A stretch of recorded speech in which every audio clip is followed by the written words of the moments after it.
Hello बच्चों, आज हम स्टार्ट करने वाले हैं क्लास 12 के पोल साइंस के चैप्टर नंबर 4 इंटरनेशनल ऑर्गेनाइजेशन के बारे में। तो सबसे पहले स्टार्टिंग करते हैं। तो क्वेश्चन हमारे सामने ये आता है कि आखिरकार इंटरनेशनल ऑर्गेनाइजेशन क्या होता है। तो पहले डिफाइन पढ़ देता हूँ, उसके बाद मैं समझाता हूँ। They are groups of countries that work together to solve global problems, maintain peace, promote cooperation and improve the lives of people around the world. तो इसमें बताया गया है कि क्या होते हैं, ग्रुप्स होते हैं। किनके ग्रुप्स होते हैं? कंट्रीज के। डिफरेंट डिफरेंट कंट्रीज मिलकर एक ग्रुप बना लेती हैं, जो क्या करते हैं, ग्रुप बनाने के बाद साथ में काम करते हैं।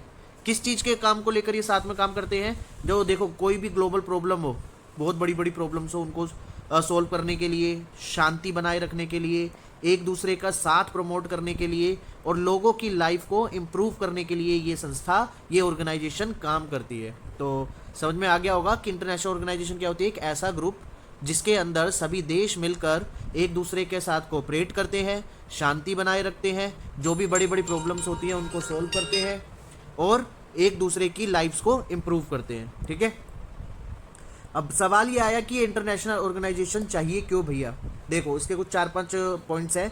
सबसे पहला, ताकि सुरक्षा प्रमोट हो, है ना। आज के टाइम पे वर्ल्ड के अंदर आप देख ही सकते हैं कि छोटी छोटी बातों पर कितने बड़े बड़े झगड़े हो जाते हैं देशों के बीच में। जैसे अभी फिलहाल में अमेरिका ईरान का युद्ध चल रहा है कितने लंबे टाइम से, है ना। तो इसी तरीके से ना बहुत सारे युद्धों होने की संभावनाएं रहती हैं।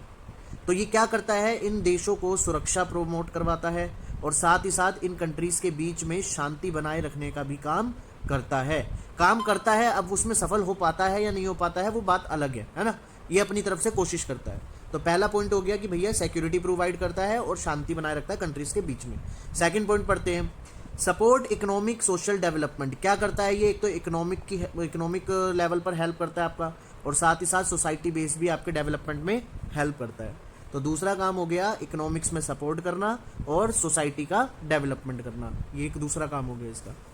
तीसरा, प्रोवाइड एड ड्यूरिंग डिजास्टर। जब भी कोई किसी देश के अंदर डिजास्टर आ जाती है, तबाही आ जाती है, जैसे बाढ़ आ गई, भूकंप आ गया, आतंकवादी आ गए, तो बड़े बड़े लेवल के जो खतरे होते हैं, जब भी ऐसा टाइम आ जाता है, भूखमरी फैल गई, कोई बीमारी फैल गई, तो उसमें ये हेल्प करता है उन देशों की जो इस समस्या से जूझ रहे हैं।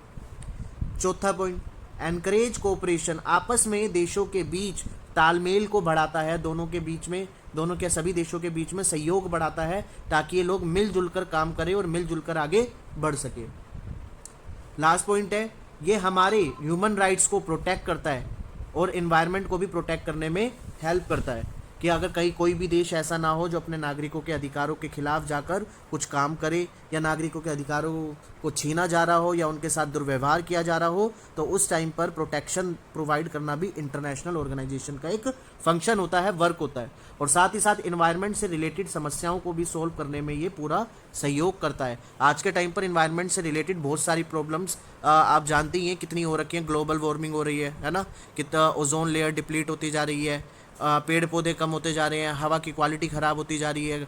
तो ऐसी बहुत सारी समस्याएं, पीने का पानी ख़त्म होता जा रहा है, ठीक है, जानवर एक्सटिंक्ट हो रहे हैं, पेड़ पौधे एक्सटिंक्ट हो रहे हैं। तो इन सब चीज़ों से में भी ये हेल्प करता है। ठीक है, तो सबसे बड़ा इंटरनेशनल ऑर्गेनाइजेशन कौन है आज के टाइम पर? वो है यूएन, यूनाइटेड नेशन। ये सबसे बड़ा हमारा इंटरनेशनल ऑर्गेनाइजेशन है। इसको कब बनाया गया था? 24 अक्टूबर 1945 में बनाया गया था। कब? सेकेंड वर्ल्ड वॉर के एंड होने के बाद। ठीक है, इसका मेन हेडक्वार्टर कहाँ पे है? न्यूयॉर्क सिटी में है, और अभी फिलहाल में इसके 193 कंट्रीज जो है उसकी मेंबर्स है। ठीक है, चलो आगे चलते हैं। आगे कह रहा है, they choose discussion over war. ये क्या करती है संस्था? जब भी किसी दो देशों के बीच में या कई सारे देशों के बीच में युद्ध होने की संभावना बनती है, तो वो उसको बैठकर डिस्कस करने को ज़्यादा फेवर करता है एज कम्पेयर टू वॉर करके रिजल्ट निकालने में। तो मतलब वो चाहेगा कि युद्ध ना करो भाई, बैठ के आपस में डिस्कशन करके ना एक रिजल्ट निकाल लो जो दोनों के फेवर में हो, है ना। क्योंकि युद्ध से होना क्या है? युद्ध से तो तबाही होनी है दोनों तरफ ही, चाहे कोई जीते चाहे कोई हारे, तब भी तबाही दोनों तरफ ही होगी। ये कब बनता है? जब बनता है जब सभी देश इसे बनाने के लिए राजी हो जाते हैं। 5 जने लोग जो हैं एग्री कर रहे हैं कि हम एक ग्रुप बना लेते हैं, तो इस तरीके से ग्रुप बन जाता है। उसी तरीके से इंटरनेशनल ऑर्गेनाइजेशन भी, जब कई सारे देश मिलकर एक ग्रुप बनाना चाहते हैं तो इंटरनेशनल ऑर्गेनाइजेशन बन जाता है। सिंपल सी बात है। तो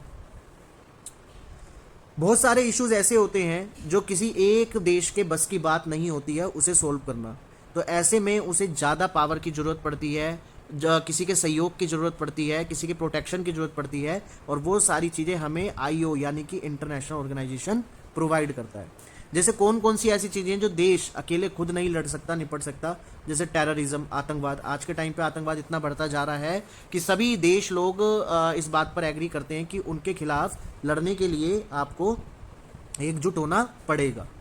बीमारियां हो गई, डिसीज, जैसे अभी कोरोना आया था, कोरोना के टाइम पे पूरा वर्ल्ड हिल गया था, है ना। तो उसकी वजह से क्या हुआ था, बहुत सारी चीज़ें, परेशानियां इतनी हुई, सब देशों के अंदर अफरा तफरी मच गई। तो ऐसे टाइम पे आईओ जो है आपकी हेल्प करता है इनसे फाइट करने में, और आपको कई सारी जगह प्रोटेक्ट करता है, प्रमोट करता है कई सारी चीज़ों में, ठीक है। ग्लोबल वार्मिंग तो आप जानते ही हैं, बचपन से ही पढ़ते आ रहे हैं, है ना, etcetera. Nation sometime not agree to cooperate because of not equal benefit. कई बार ये देश आपस में एक दूसरे में कोऑपरेट करने के लिए एग्री नहीं करते हैं, क्योंकि कई बार ऐसा होता है कि दोनों को इक्वल बेनिफिट नहीं मिल रहे होते, किसी एक को ज़्यादा मिल रहे होते हैं और किसी एक को कम, जिसकी वजह से कम वाला देश कभी भी जो है कोऑपरेट करने के लिए तैयार नहीं होगा। तो ऐसा होता ही है भैया, जब भी आप ग्रुप में काम कर रहे हो तो हो सकता है कि कई बार आपको ज़्यादा बेनिफिट मिले और दूसरे देशों को कम मिले, है ना, या फिर दूसरे देशों को ज़्यादा मिले और आपको कम मिले। तो ऐसे में क्या है कि जिसको कम बेनिफिट मिल रहा है वो कई बार कोऑपरेट करने की नहीं सोचता, ठीक है। चलो चलो चलो चलो ऊपर आ जाओ। और क्या करता है, प्रोवाइड करता है bureaucracy, so that cost will be shared properly, benefit Fairlie divided. तो ये भी ध्यान रखता है कि जैसे दो तीन देश आपस में मिलकर किसी चीज़ पर काम कर रहे हैं, कोई भी प्रोजेक्ट वगैरह पर, ठीक है, और उसका इक्वल एफर्ट डाला जा रहा है, तो ये इस बात का ध्यान रखता है कि भाई जो भी कॉस्ट लगी है उस काम को करने पे इक्वली डिवाइड की जाए, और जो बेनिफिट मिले हैं उस प्रोजेक्ट से वो भी फेयरली डिवाइड किया जाए। अब भाई देखो, आधा आधा तो नहीं मिलेगा, जिसने जितना लगाया होगा उसको उसके हिसाब से बेनिफिट मिलना चाहिए, ठीक है। अगर आधा आधा लगाया तो आधा आधा बेनिफिट मिलेगा, 10-10% लगाया तो 10-10% बेनिफिट मिलेगा। तो सिंपल सी बात है, इस चीज़ का ध्यान रखना भी इसका काम होता है, वरना क्या करेंगे, कुछ देश ताकतवर होते हैं तो वो देश ताकत का अपनी गलत इस्तेमाल करके सारा बेनिफिट खुद ही ले लेते हैं। तो ऐसा ना हो तो उस चीज़ में भी ये क्या करते हैं, देख रेख रखते हैं, ठीक है। होप ये क्लियर हो गया होगा। अब चलते हैं एवोल्यूशन ऑफ द यूएन के ऊपर, ठीक है। यूएन के अंदर क्या चेंजेस आए उन सब चीज़ों के बारे में पढ़ते हैं। देखो, जब पहला वर्ल्ड वॉर हुआ था तो पूरा विश्व चाहता था कि एक हमारे पास ऑर्गेनाइजेशन होना चाहिए ऐसा जो लड़ाई झगड़े इन सब मुद्दों को देखे और डील करे। तो इसलिए एक ऑर्गेनाइजेशन बनाया गया था जिसका नाम था लीग ऑफ नेशन, ठीक है, ये बनाया गया था। बट लेकिन इसके होने के बावजूद भी वर्ल्ड वॉर सेकेंड हो गई 1939 में, है ना। तो इसलिए क्या करा, लोगों ने कहा कि भाई लीग ऑफ नेशन तो किसी काम का है ही नहीं, जिस पर्पस के लिए बनाया गया था वो पर्पस तो पूरा हो ही नहीं पाया, और आखिरकार में एक बहुत बड़ी वर्ल्ड वॉर हो ही गई। तो इसका कोई होने का फ़ायदा नहीं है। पर दूसरी तरफ लोगों ने कहा कि भाई देखो, भले ही सेकेंड वर्ल्ड वॉर हो गया और आगे भी ऐसे बड़े बड़े वर्ल्ड वॉर होने की संभावना है, तो ऐसे में अगर हम लीग ऑफ नेशन नहीं होगा, इंटरनेशनल ऑर्गेनाइजेशन नहीं होगा, तब तो 100% चांसेस है ही कि युद्ध होगा ही होगा। और अगर हम ऐसी कोई इंटरनेशनल ऑर्गेनाइजेशन बनाकर चलते हैं तो 10% भी चाहे चांस हो युद्ध रोकने के, तो वो हम उसके ऊपर निर्भर कर सकते हैं, है ना। तो इसलिए लीग ऑफ नेशन को कंटिन्यू रखा, लेकिन इसके अंदर कुछ चेंजेस कर दिए गए और इसको एक नया संस्था बना दी गई जिसका नाम रख दिया गया यूएन। तो इसका मतलब है पहले लीग ऑफ नेशन नाम से था और अब यूएन नाम से है। तो ये एक सक्सेसर चुना गया लीग ऑफ नेशन का 1945 में। सिंपल सी बात है। यूएन का ऑब्जेक्टिव जो है वो ये है कि इंटरनेशनल जो भी लड़ाई मुद्दे झगड़े चल रहे हैं उन सबको रोकना और आपस में तालमेल ज़्यादा से ज़्यादा देशों के बीच में बढ़ाना, ठीक है। और ये ध्यान रखना कि अगर इसके रोकने के बावजूद भी युद्ध वगैरह हो जाता है तो कम से कम नुकसान हो और ज़्यादा से ज़्यादा हेल्प हो सके लोगों की, वो इस अपने दायरे में रहकर करेगा, ठीक है। यूएन जो है सोशल और इकोनॉमिक डेवलपमेंट भी करता है, सोसाइटीज़ में डेवलपमेंट करने का काम, इकोनॉमी से रिलेटेड चीज़ों में डेवलपमेंट करने का काम भी करता है, कि प्लानिंग करना, उन्हें सुझाव देना कि किस तरीके से आप अपनी इकोनॉमी बेटर कर सकते हैं, सपोर्ट करना इकोनॉमी के मामले में, ठीक है। ये सब चीज़ें होती हैं। अब बात करते हैं, ये सबसे इंपॉर्टेंट है, यूएन का प्रिंसिपल ऑर्गन्स कौन कौन है। मेन सबसे पहले आते हैं सिक्योरिटी काउंसिल पे। सिक्योरिटी काउंसिल में 5 परमानेंट मेंबर्स होते हैं, 10 टेम्पररी मेंबर्स होते हैं, बाकी के नॉर्मल मेंबर्स होते हैं। ये 10 टेम्पररी मेंबर्स आपके हर 2 साल में चेंज होते रहते हैं, ठीक है। इनके कोई चेंजेस नहीं होता, ये परमानेंट है, ये कभी चेंज नहीं होते। दूसरा है इंटरनेशनल कोर्ट ऑफ जस्टिस। जैसे हर देश के अंदर एक कोर्ट होता है जो भी प्रॉब्लम, झगड़े, लड़ाई, विवाद, इन सब चीज़ों को, कॉन्फ्लिक्ट्स को सुलझाने के लिए होता है। उसी तरीके से इंटरनेशनल लेवल पर भी हमारी एक कोर्ट होती है जिसे इंटरनेशनल कोर्ट ऑफ जस्टिस बोलते हैं। इसमें 15 जजिस होते हैं जो 9 साल के टाइम पीरियड के लिए चुने जाते हैं, और जो भी बड़े बड़े मुद्दे होते हैं उनके ऊपर सुनवाई करना इसका काम होता है। ठीक है। नेक्स्ट है सेक्रेटरीट। ये भी 5 साल के लिए चुना जाता है। ठीक है। और इसको चलाए जाने वाले को क्या कहते हैं? सेक्रेटरी जनरल बोलते हैं। 5 साल के लिए चुना जाता है। वो जो काम सेक्रेटरीज के होते हैं एक बिजनेस के अंदर, जिस तरीके से पार्टीज के अंदर, उसी तरीके से ये सारे काम भी यही परफॉर्म करते हैं। हेल्प करना चीज़ों में, है ना, और भी बहुत सारी एक्टिविटीज़ करना जिससे काम ईजी हो जाए। नेक्स्ट है जनरल असेंबली। ये नॉर्मल असेंबली है, नॉर्मल बैठक है जिसके अंदर सारे लोग आ जाते हैं, देश आ जाते हैं, 193 जो इसके मेंबर्स हैं। ठीक है। ये मीटिंग वगैरह करते हैं, डिस्कशन करते हैं, बातों चर्चाएं करते हैं। ठीक है। अपनी राय देते, ओपिनियन देते हैं यहाँ पर। ठीक है। वो सारे काम यहाँ पर होते हैं। सिंपल। यूएन ऑर्गेनाइजेशन जब बना था उस टाइम पे 51 स्टेट्स थी, इसके अंदर 51 स्टेट्स थी, लेकिन 2011 तक इसके अंदर 193 मेंबर्स हो चुके हैं। यूएन जनरल असेंबली के अंदर सभी को एक वोट करने का अधिकार दिया गया है। जब भी किसी चीज़ को लेकर सहमति करनी होती है, विचार करना होता है, डिसीजन लेना होता है, तो सभी मेंबर्स को एक एक वोट देने का अधिकार दिया गया है, जिससे वो फैसला ले सकते हैं कि उनकी क्या राय है। ठीक है।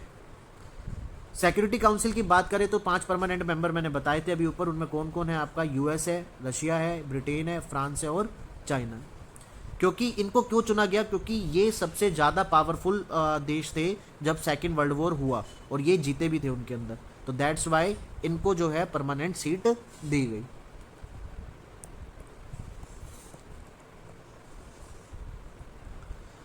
यूएन के अंदर सबसे ज़्यादा मेन जो फिगर है, जो उसको जब भी कोई बैठक वगैरह या कोई भी एक्शन वगैरह लेने होते हैं, या स्पीकर अथॉरिटी बात करूँ तो मैं, वो सेक्रेटरी जनरल ही होता है। ठीक है। 9 सेक्रेटरी जनरल कौन थे? हमारे एंटोनियो गुटेरेस थे, जो 1 जनवरी 2017 को बने थे। ये पोर्चुगल के पीएम भी रह चुके हैं और यूएन रेफ्यूजीज के कमिश्नर भी रह चुके हैं। ठीक है। ये आ सकता है, इंपॉर्टेंट है थोड़ा सा। अब बात करते हैं कुछ एजेंसीज के बारे में जो इनके अंडर में, यूएन के अंडर जुड़ी हुई है। तो वो कौन कौन सी है? सबसे पहले है WHO, वर्ल्ड हेल्थ ऑर्गेनाइजेशन। जितने भी हेल्थ से रिलेटेड सिनेरियोज होते हैं वो सारे ये कवर अप करती है इंटरनेशनल लेवल पर। ठीक है। जैसे कोरोना के टाइम पर मेडिसिन प्रोवाइड करना, एड प्रोवाइड करना, ये सारे काम कौन कर रहा था? WHO कर रहा था। आज के टाइम पर भी कोई बड़ी बड़ी बीमारियों की अगर दवाइयाँ बनती है तो उनको प्रोवाइड करना, ठीक है, देशों को, तो ये सब काम WHO ही करता है। टेक्नोलॉजी वगैरह से रिलेटेड इंप्रूवमेंट करना, मशीनें इधर से उधर करना, ठीक है, ये सब चीज़ें आ गई। UNDP फुल फॉर्म है यूनाइटेड नेशन डेवलपमेंट प्रोग्राम। जैसे जैसे नाम पढ़ोगे ना वैसे वैसे इनके काम है। इसका काम मेनली क्या है? देशों के अंदर डेवलपमेंट को बढ़ाना। ठीक है। सिंपल सी बात है, उनके लिए प्रोग्राम सजेस्ट करना कि किस तरीके से वो लोग आगे तरक्की कर सकते हैं, क्या क्या प्रोजेक्ट्स जो है वो चालू कर सकते हैं जिनसे उनके देश के अंदर तरक्की हो। ठीक है। UNHRC United Nation of human right commission, ये ह्यूमन राइट्स को लेकर वर्क करती है कि कहीं पर भी किसी भी व्यक्ति के अधिकारों के साथ कोई गलत ना हो रहा हो, भेदभाव ना हो रहा हो, ये सब चीज़ें। ठीक है। UNHCR United Nation of high commission of refugees. Refugees वो लोग होते हैं जो अपना देश छोड़कर दूसरे देश में बिना घर बार, बिना काम धंधे के रह रहे होते हैं। ऐसा कई बार हो जाता है, किसी देश के अंदर बाढ़ आ जाती है, नुकसान हो जाता है, भूकंप आ जाता है, तो ये लोग अपना सब कुछ छोड़ छाड़ के बचाव के लिए दूसरे देशों में भाग जाते हैं। ठीक है।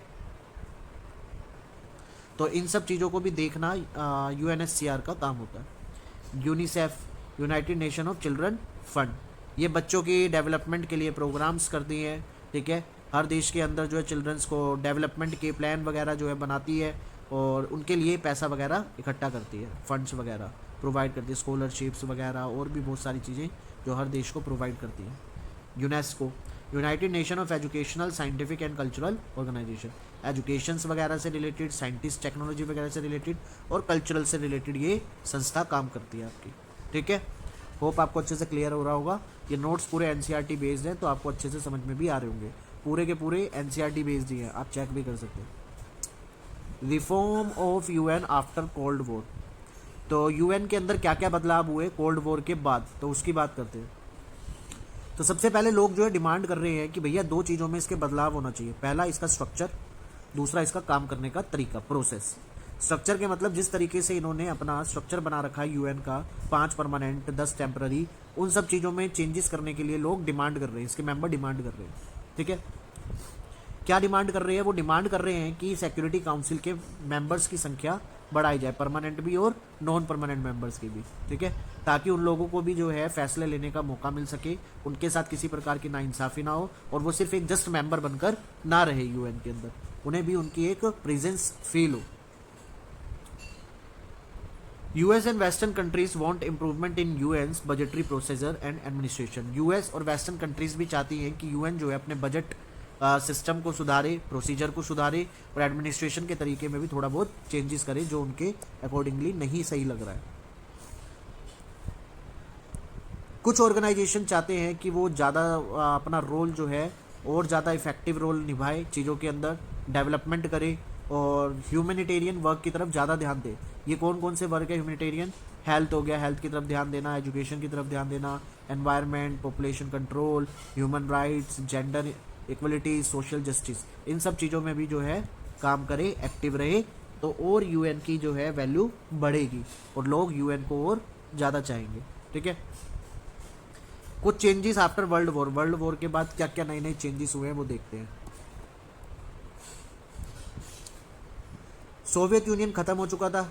ठीक है, यूएसएसआर निपट चुका था, यूएस सबसे ताकतवर देश बन चुका था, रशिया नया सक्सेसर हो गया था सोवियत यूनियन का, चाइना बड़ी तेज़ी से तरक्की करने वाली एक बहुत बड़ी ताकतवर देश बनते जा रही थी, और इकोनॉमिक जो है एशिया की वो भी बड़ी तेज़ी से ग्रो कर रही थी। नई नई कंट्रियाँ जो है यूएन के साथ ज्वाइन हो रही थी। उस टाइम पर न्यू न्यू चैलेंजेस भी आ रहे थे। जीनोसाइड, जेनोसाइड में क्या होता है? एक बड़े लेवल पर लोगों की हत्याएं कर देना, आतंकवाद भी हो सकता है। ठीक है, जैसे इंदिरा गांधी के टाइम पर कई सारे सरदारों और हिंदुओं को जलाकर मारा गया, या फिर इंडिया में जब डिवीज़न हो रहा था पाकिस्तान और इंडिया का, तो उस बीच में भी काफ़ी सारी लड़ाइयाँ हुई, सिविल वॉर। ठीक है, धर्म को लेकर लड़ाइयाँ, टेररिज्म, क्लाइमेट चेंज, इन सब चीज़ों, ये सब चीज़ें जो है नए चैलेंजेस आ चुके थे। किसके लिए? यूएन के लिए। लोग क्या कंप्लेन करते हैं भाई इसके स्ट्रक्चर प्रोसेस को लेकर, वो देखते हैं। सिक्योरिटी काउंसिल जो है वो ज़्यादातर पॉलिटिकल वगैरह जो है अपनी तरफ के ज़्यादा ध्यान देते हैं। ठीक है, और दूसरे देशों की पॉलिटिक्स वगैरह ज़्यादा उनके लिए इम्पोर्टेंट नहीं होती है। ठीक है, और जो भी वो डिसीजन लेते हैं ज़्यादातर उनमें वेस्टर्न कंट्रीज़ का फ़ायदा दिखाई देता है, दूसरी कंट्रीज़ का उतना फ़ायदा नहीं होता, जो कि गलत है। तीसरा इनका कहना है कि यहाँ पर सभी लोगों को इक्वल रिप्रेजेंटेशन नहीं दिया जाता, सब लोगों की वैल्यू अलग अलग जज की जाती है। फॉर एग्जांपल, परमानेंट मेंबर्स की वैल्यूज़ बहुत ज़्यादा है, टेम्परेरीज की कम है, और उनसे नीचे वालों की तो और कम है, जो नॉर्मल मेंबर्स हैं। तो भाई सबको इक्वल मिलना चाहिए। ठीक है, तो चलो इतनी सारी गालियाँ खाने के बाद इन्होंने फैसला लिया कि चलो हम थोड़े से मेंबर्स बढ़ा लेते हैं परमानेंट सीट के लिए। तो परमानेंट सीट, लेकिन उन्होंने कहा परमानेंट सीट का मेंबर अगर आपको बनना है तो कुछ क्राइटेरिया आपको फॉलो करने पड़ेंगे। वो क्राइटेरिया क्या थे, जरा पढ़ते हैं भैया, मज़े की बात क्या क्या है। अब देखो, उन्होंने कहा सबसे बड़ी इकोनॉमिक पावर होनी चाहिए। ठीक है, बहुत बड़ी मिलिट्री पावर होनी चाहिए, यूएन बजट के अंदर अच्छा खासा कंट्रीब्यूशन दे, बड़ी पॉपुलेशन होनी चाहिए, डेमोक्रेसी होनी चाहिए, ह्यूमन राइट्स होने चाहिए, डाइवर्सिटी होनी चाहिए। तो लेकिन ये क्राइटेरिया जो दिए गए ना, ये बड़े प्रॉब्लमेटिक थे। अब जैसे समझ में नहीं आया कि मिलिट्री कितनी बड़ी होनी चाहिए, भाई एक लेवल तो दो ना कि हाँ भाई इतने मिलिट्री के लोग होने चाहिए। इकोनॉमिक पावरफुल होना चाहिए, इकोनॉमिक पावरफुल में कितना पावरफुल होना चाहिए, पॉपुलेशन कितनी होनी चाहिए, है ना। और वैसे भी कई बार ऐसा भी हो जाता है कि पॉपुलेशन ज़्यादा होने का मतलब है वहाँ पे थोड़ा सा इकोनॉमिक लेवल डाउन होना, है ना। ये आपस में जुड़ा होता है, जितनी ज़्यादा पॉपुलेशन होगी इकोनॉमिक लेवल भी उतना ही बेकार भी मिलता है वहाँ पर आपका, मोस्टली बता रहा हूँ। ठीक है, बजट में कितना कंट्रीब्यूशन होना चाहिए जब जाकर हम परमानेंट मेंबर सीट के लिए एलिजिबल हो, ये सब चीज़ें उन्होंने बताई नहीं। भाई इसलिए नहीं बताई क्योंकि वो चाहते ही नहीं है कि कोई और परमानेंट मेंबर बने। उन्होंने बस दूसरों की संतुष्टि बात जो रखी, कंप्लेन रखी, उसके लिए उन्होंने ये प्रोसीजर रख दिया, जो कि किसी काम का नहीं है। कुछ लोगों का कहना है कि वीटो पावर जो है वो हटा देनी चाहिए। ये वीटो पावर क्या है, जो परमानेंट मेंबर्स थे ना हमारे, उन लोगों के पास ना एक वीटो पावर होती है।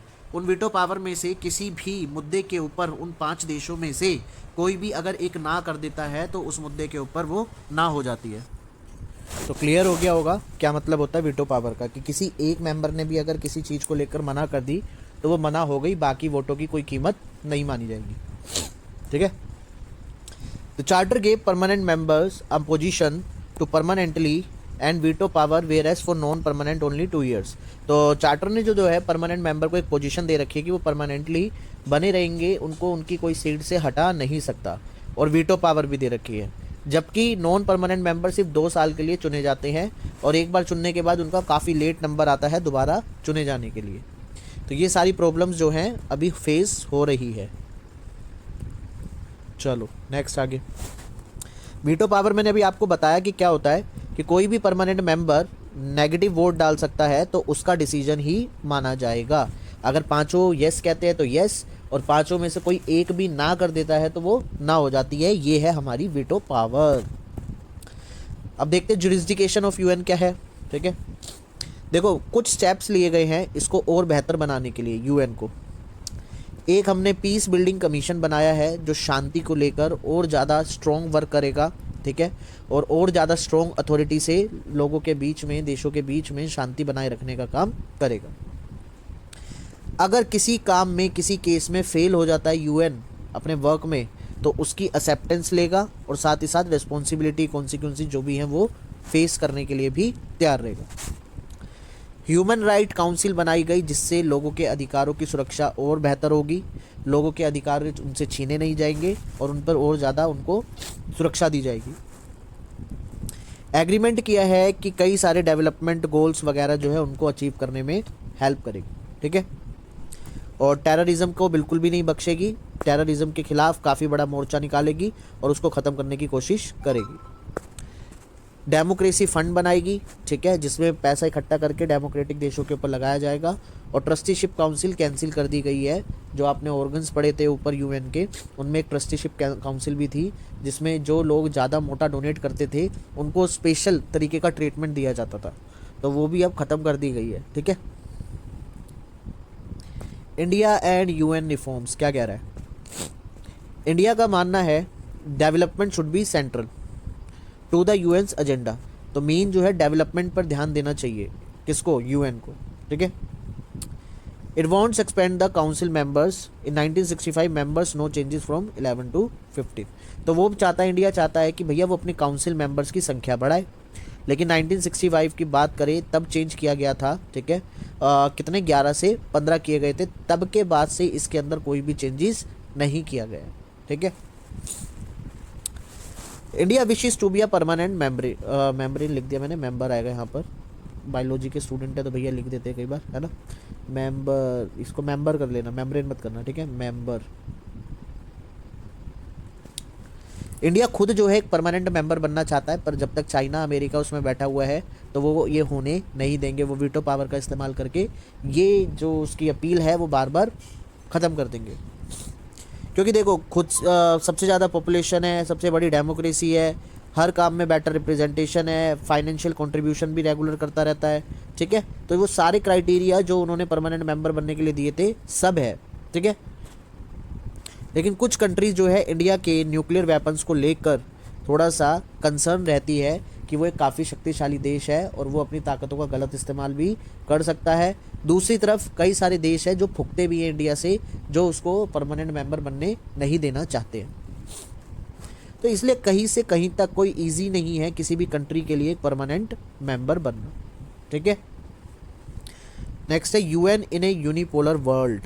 ठीक है, इसके नीचे है या आगे पेज पे है, लास्ट पेज है हमारा। ठीक है, ख़त्म है। उसके बाद यूएन जो है वो काफ़ी सारी कंट्रीज़ के लिए एक होप बन चुका है, खासकर ऐसे विश्व में जहाँ पर अमेरिका का सबसे ज़्यादा डोमिनेंस हो, है ना। तो उससे बचने के लिए क्या करेंगे, हम यूएन का ही सहारा ले सकते हैं, क्योंकि यूएस की ताकतों पे आसानी से रोक नहीं लगा जा सकती। It's power ignore the UN. इतनी ज़्यादा पावर है अमेरिका की, यूएस की, कि वो यूएन को भी कई बार इग्नोर कर देता है। ठीक है, यूएन की भी नहीं सुनता है। और दूसरी बात, यूएस का जो प्रभाव है ना वो भी बहुत ज़्यादा है। यूएन के ऊपर भी प्रभाव यूएस का बहुत ज़्यादा है। सबसे ज़्यादा मिलिट्री, सबसे ज़्यादा बजट, एक परमानेंट मेंबर भी है और उसका ऑफिस भी जो है वो यूएस में ही है। तो कई सारे कारण हैं जिसकी वजह से यूएस का इन्फ्लुएंस यूएन पे बहुत ज़्यादा है। यूएस के पास वीटो पावर भी है, जिससे वो किसी भी ऐसे मूव को रोक सकता है जो उसको बेकार लगता हो, एनोयड करता हो, जो उसे डैमेज कर सकता हो, तो उनको भी वो मना कर सकता है। तो हम ऐसा कह सकते हैं कि यूएन इतना बड़ा नहीं है कि वो यूएस जैसे डोमिनेंस देश में एक बैलेंस ला सके और यूएस की ताकतों पर कंट्रोल लगा सके। हालांकि यूएन जो है एक एरिना, एक मंच ऐसा प्रोवाइड करता है जिसमें यूएस का एटीट्यूड हम चेंज कर सकते हैं, मॉडिफाई किया जा सकता है और उससे रिलेटेड पॉलिसीज भी इम्पैक्ट डाला जा सकता है। यूएन एक इम्परफेक्ट बॉडी है, परफेक्ट तो है नहीं है, लेकिन अगर वो नहीं होगी तो वर्ल्ड और ज़्यादा सिचुएशन वर्ल्ड के अंदर बिगड़ जाएगी। काफ़ी हद तक ये यूएन के ऊपर रोक टोक लगा लेता है, ठीक है, लेकिन अगर ये नहीं होगा तो वो रोक टोक भी उसके ऊपर पॉसिबल नहीं हो पाएगी और कॉन्सिक्वेंसेस और ज़्यादा ख़राब हो सकते हैं। We can not imagine the world without UN. तो फाइनली हम यूएन के बिना एक वर्ल्ड को कंसिडर कर ही नहीं सकते, हालत और ज़्यादा ख़राब हो सकती है वर्ल्ड के सिनेरियो की। तो दैट्स वाई यूएन आज के टाइम पे काफ़ी इम्पोर्टेंट है और आगे भी रहेगा। तो इसी के साथ हमारा चैप्टर जो है ख़त्म हुआ। होप आपको जो है अच्छे से समझ में आया होगा। मैंने एक एक मेन पॉइंट जो है बुक में से निकाल कर यहाँ पर लिखी है, आप इसको स्क्रीनशॉट लेके प्रिंट आउट कर सकते हैं या खुद भी उतार सकते हैं। तो अगर आपको मेरी वीडियो बनाने का तरीका और वीडियो का कंटेंट अच्छा लगा हो तो प्लीज़ लाइक करना ना भूलें, क्योंकि काफ़ी मेहनत लगती है इन सब चीज़ों में और आपका एक लाइक हमें आगे तक ले जा सकता है। चलो मिलते हैं नेक्स्ट वीडियो में, तब तक के लिए बाय बाय।